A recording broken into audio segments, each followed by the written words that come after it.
Welcome back to the science lecture series. So in lecture 4 we had studied about methane, ethene, propane. तो ये सब हमने lecture 4 में क्या किया था, study किया था. So what you have to consider is ethane.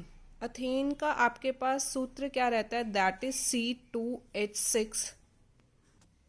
So in today's class we will discuss about ethane, ethene, ethyne कि इन तीनों के बीच में हमारे पास क्या डिफरेंस होता है, इनका सूत्र क्या होता है और इनकी जो संरचना है वो कैसे बनती है. तो कार्बन और हाइड्रोजन के बीच में जो यौगिक बनते हैं उन्हें क्या बोला जाता है, एथेन भी बोला जाता है. कार्बन और हाइड्रोजन के बीच में एक और यौगिक हमारे पास बनता है जिसे एथीन बोला जाता है, और कार्बन और हाइड्रोजन के बीच में एक और यौगिक बनता है जिसे एथाइन बोला जाता है. तो हमारे पास एथेन का केस हमने लास्ट लेक्चर में डिस्कस किया था, दैट इज C2H6. तो हमारे पास कार्बन और कार्बन के बीच में एक बॉन्ड रहता है, एक कला बंध रहता है, जिसको हमने देखा था कि हमारे पास हमें H की परमाणु संख्या 4 को क्या करना है, कंप्लीट करना है. तो वो 4 कैसे कंप्लीट होगा, 1 2 3 4 1 2 3 4. सो हमारे पास कितने हाइड्रोजन्स यहाँ पर अटैच हो गए थे, दैट इज 6. 1 2 3 4 5 6. इसीलिए हमारे पास जो एथेन का सूत्र था दैट इज C2H6. और अगर अब हम एथीन की संरचना करें तो दैट इज C2H4. तो यहाँ पर एक बंध बन गया आपके पास H4. 1 2 3 4. सो हाइड्रोजन के साथ वो एक इलेक्ट्रॉन क्या कर लेगा, शेयर कर लेगा. इस हाइड्रोजन के साथ भी कार्बन एक इलेक्ट्रॉन शेयर कर लेगा, इस हाइड्रोजन के साथ भी एक इलेक्ट्रॉन शेयर करेगा, और इस हाइड्रोजन के साथ भी एक इलेक्ट्रॉन क्या कर लेगा, शेयर कर लेगा. तो अब आप देख रहे हैं कि इस कार्बन के क्रॉस कितने अबंध हो गए, 1 2 3. लेकिन हमें कार्बन के क्रॉस कितने अबंध चाहिए, 4 अबंध चाहिए. 4 इलेक्ट्रॉन्स की कार्बन को क्या होती है, रिक्वायरमेंट होती है, जिससे संयोजकता क्या हो जाती है, उसकी पूरी भर जाती है. लेकिन यहाँ पर हमारे पास 3 ही क्या बने हैं, अबंध बने हैं, जिससे इसकी कार्बन की जो संयोजकता है वो असंतुष्ट है. तो अब हमें क्या करना है, एथीन के केस में अब हमें देखना है कि कैसे हम इसके 4 बॉन्ड क्या कर सकते हैं, बना सकते हैं, 4 अबंध बना सकते हैं. सिमिलरली इस कार्बन के क्रॉस भी हमारे पास कितने अबंध हैं, 1 2 3. हमें इसके क्रॉस भी कितने चाहिए अबंध, 4 अबंध चाहिए. तो यहाँ पर हम क्या करते हैं, एक और अबंध क्या कर देते हैं, ड्रॉ कर देते हैं, जिससे हमारे पास कार्बन के क्रॉस 4 अबंध हो जाएंगे. 1 2 3 4. इस कार्बन के क्रॉस भी 1 2 3 4.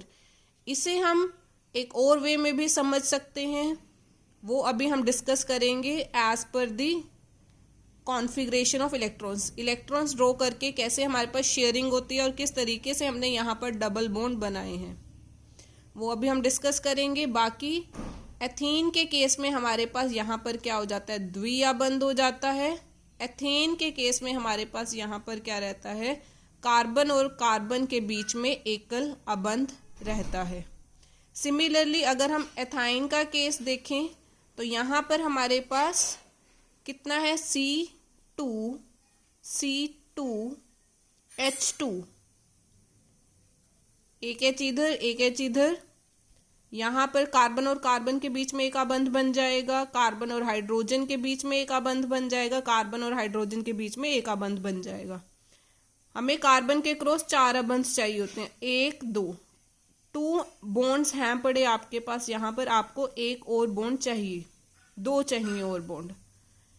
2 बॉन्ड हैं आपके पास, 2 बॉन्ड और चाहिए, 2 अबंध आपको और चाहिए इस कार्बन के क्रॉस. तो वो कैसे बन जाएंगे, यहाँ पर हमारे पास इस तरीके से अबंध बन जाएंगे. तो अब आप देखिए इस कार्बन के क्रॉस कितने हो गए अबंध, 1 2 3 4.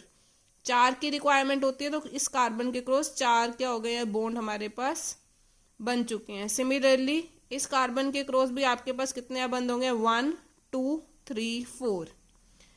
बाकी हम इसको इलेक्ट्रॉन्स की शेयरिंग कैसे होती है उस वे में भी हम क्या करेंगे, फर्दर डिस्कस करेंगे। तो अगर हमारे पास कार्बन और कार्बन के बीच में एकल अबंध होता है तो उसे क्या बोला जाता है, दैट इज अथेन। कार्बन और कार्बन के बीच में अगर आपके पास द्विअबंध होता है तो उसे क्या बोला जाता है, अथीन। कार्बन और कार्बन के बीच में अगर आपके पास 3 बॉन्ड्स बनते हैं, दैट इज त्रिअबंध बनते हैं, तब उसे क्या बोला जाता है, एथाइन। अब हम एथीन का केस क्या करेंगे, डिस्कस करेंगे in the form of electrons. अब जैसे आपको पता है कि जो कार्बन होता है हमारे पास, कार्बन के क्रॉस कितने इलेक्ट्रॉन्स रहते हैं, बाहरी कोश में 4 इलेक्ट्रॉन्स आपके पास रहते हैं। So it will B 1 2 3 4। Similarly इस कार्बन के क्रॉस भी आपके पास 4 इलेक्ट्रॉन्स होंगे, 1 2 3 4। साथ में आपके पास क्या, हाइड्रोजन। हाइड्रोजन के पास आपके पास कितने इलेक्ट्रॉन्स होते हैं, बाहरी कोश में 1 इलेक्ट्रॉन होता है, इसको हम डॉट से रिप्रेजेंट कर देते हैं।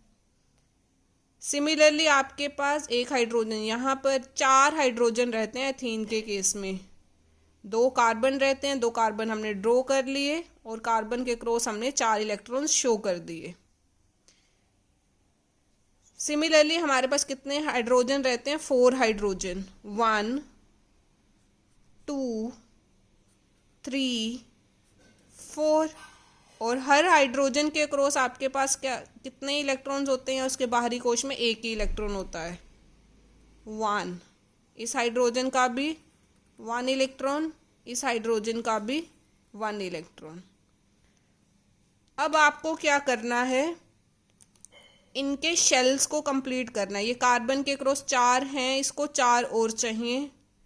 देखिए 1 2 3 4 इसके पास अपने हैं, एक वो यहां से ले लेगा 5, एक यहां से ले लेगा 6, बाकी 2 वो कहां से लेगा, इस कार्बन के साथ वो क्या करेगा, शेयर करेगा। तो आप देख सकते हैं 1, अब कितने हो गए, 1 2 3 4 5, 2 इलेक्ट्रॉन वो यहां से क्या करेगा, शेयर करेगा। So it will be like this, fine. अब देखिए आपके पास कितने इलेक्ट्रॉन्स हो गए इस कार्बन के cross, 1 2 3 4 5 6 7 8।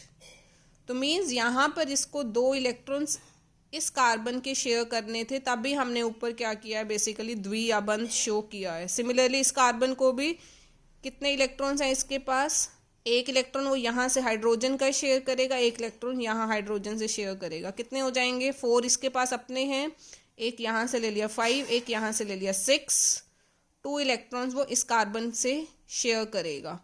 So it will B 1 2 3 4 5 6 7 8। So this is how the electrons will be shared. तब अब आप इसके क्या कर देंगे, अबंध बना देंगे, 1 यहाँ पर और यहाँ पर आपके पास कितने अबंध बनेंगे, 2। अब आप इसको सिंप्लीफाई करके भी ड्रॉ कर सकते हैं, इट विल बी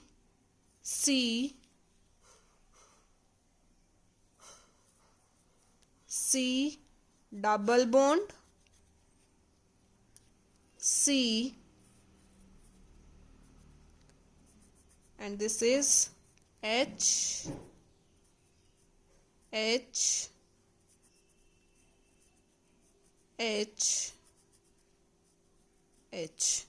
तो अब आपके पास this is the case of ethene. इसी तरीके से आप एथाइन का केस भी क्या कर सकते हैं, ड्रॉ कर सकते हैं। Hope so this is clear to you. Thanks for watching the lecture.